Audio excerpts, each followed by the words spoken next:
प्रेरक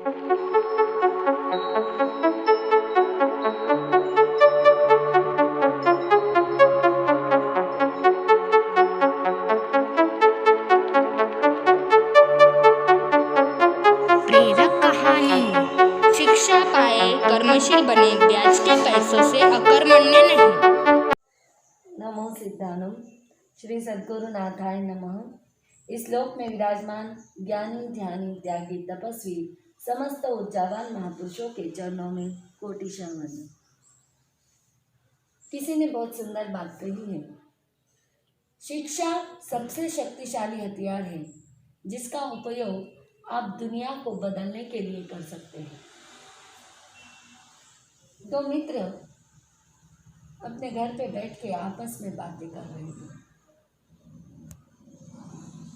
बहुत दिनों बाद मिले थे, करीब करीब 1 वर्ष के बाद। एक मित्र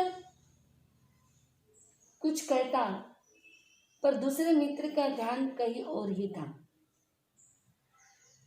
वह कहीं गुमसुम सा खोया हुआ था।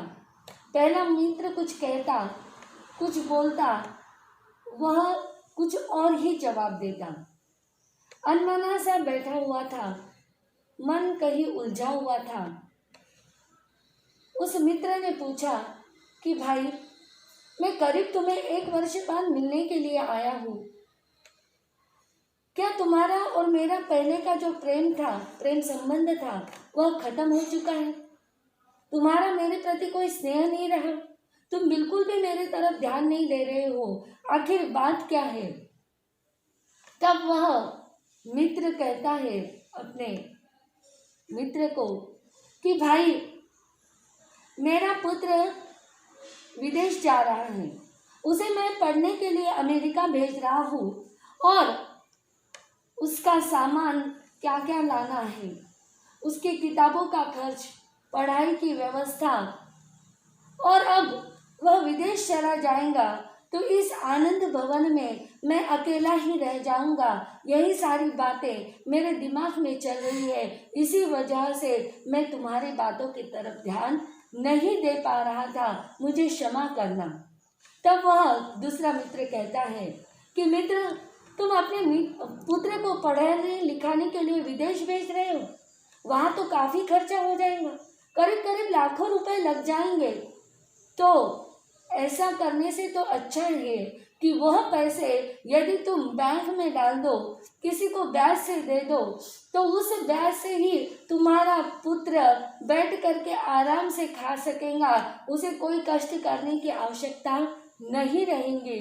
तब वह मित्र जो उसकी बातें सुन रहा था, वह कहता है, भाई, तुम्हारा नज़रिया अलग है और मेरा नज़रिया अलग है। तुमने अलग ढंग का चश्मा पहन रखा है और मैंने अलग ढंग का। मैं चाहता हूँ कि मेरा पुत्र पढ़े लिखे और सुयोग्य बने। मैं अपने पीछे एक ऐसी संतान को तैयार करना चाहता हूँ कि जो पीढ़ी न पीढ़ी सबका आदर्श बने, इस देश का ध्यान रखे, अपने आने वाले पीढ़ी को, आने वाले भविष्य को एक अच्छा मार्गदर्शक मैं देना चाहता हूँ। पढ़ा लिखा कर मैं उसे योग्य बनाना चाहता हूँ। ब्याज से पैसे से वह पेट तो भर सकेगा, परंतु संस्कार उसके पास में कहाँ से आएंगे?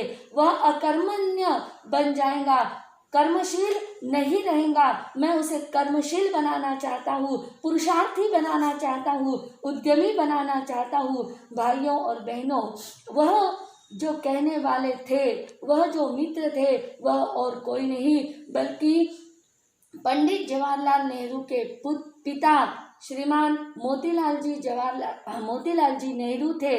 तो उन्होंने अपने पुत्र को जैसे शिक्षा देने के लिए रस जताया, जैसे वह आगे आए, उसी तरह से हमें भी अपने बच्चों को शिक्षित करना चाहिए।